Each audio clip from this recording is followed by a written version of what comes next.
Casual buyers may prefer models like the New Balance 9060 and 1906R. Real NB enthusiasts are aware that the 991 V2 is now one of the top products the Boston brand has to offer.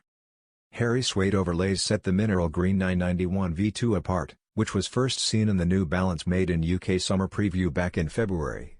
The foundation also features the same color, with grey suede underlays and subtle navy accents on the New Balance stitching and insignia. The white lining completes the delivery, and pre-aged cream touches land on the midsole's heel and laces. A similar Kombu Green 991 V2 was released by New Balance in 2024, however it was significantly darker and made of smooth suede. In its rather brief existence, the model has adopted a few hairy suede styles, including a Salehe Bembury collaboration and a Brandied Apricot colorway. The $250 New Balance 991 V2 Mineral Green will go on sale on June 19.